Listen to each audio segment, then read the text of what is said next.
ભાવનગર શહેરથી નજીકના કરદેજ મુકામે શ્રી આર પાટીલની વિશેષ ઉપસ્થિતિ વચ્ચે આહિર સમાજનું સંમેલન યોજાયું હતું. ભાવનગર લોકસભા બેઠકના ભારતીય જનતા પાર્ટીના ઉમેદવાર નીમુબેન બામણિયાના સમર્થનમાં આહિર સમાજનું સંમેલન યોજાયેલ. સંમેલનમાં ઉપસ્થિત આગેવાનોએ નીમુબેન બામણિયાને જંગી બહુમતી સાથે ચૂંટી કાઢવાની હાકલ કરી હતી.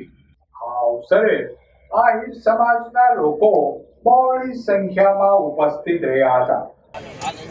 એનાથી વધારે લીડથી જીતાઈ અને ભારતીય જનતા પાર્ટીનો આ આહિર સમાજ ભાવનગરના ભારત માતા કી મેળો છે ત્યારે દીપ પ્રજ્વલિત પ્રદેશ મંત્રી ભારતીય જનતા પાર્ટીને જેમને સ્ટાર પ્રચારક તરીકે જવાબદારી મળી છે, આપ સૌના વરદ હસ્તે સૌ કાર્યકર્તાઓને સાથે લઈ અને આગળ વધાવી રહ્યા છે ત્યારે ભારત માતા કી, ભારત માતા કી.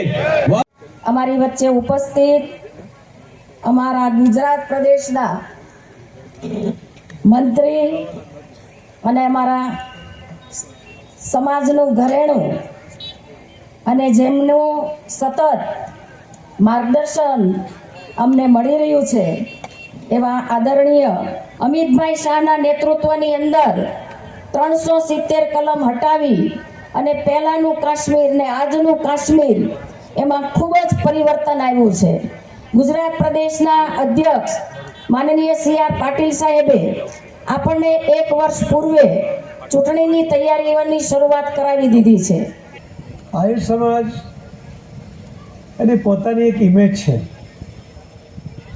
કોઈને અન્યાય કરે નહીં અને કોઈનો અન્યાય સહન કરે નહીં.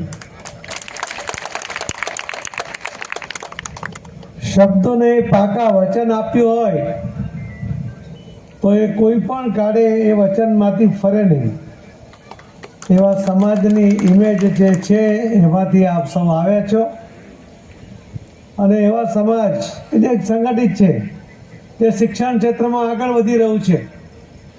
હું સુરતમાં જોઉં છું અને અલગ અલગ આગેવાનોને જ્યારે હું પ્રવાસમાં મળું છું ત્યારે મેં જોયું છે કે સુરતમાં લગભગ MBBS અને એનાથી વધુ ભણેલા 200 જેટલા આહિર સમાજના ડૉક્ટરો એ મારા વિસ્તારમાં આવે છે.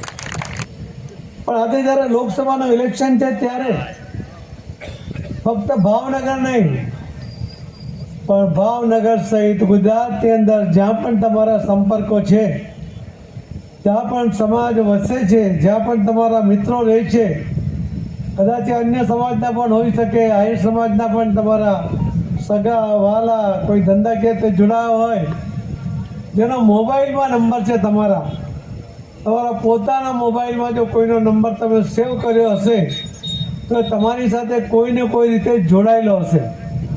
મારી વિનંતી છે કે તમારો એક મત માંગવા માટે હું નથી આવ્યો.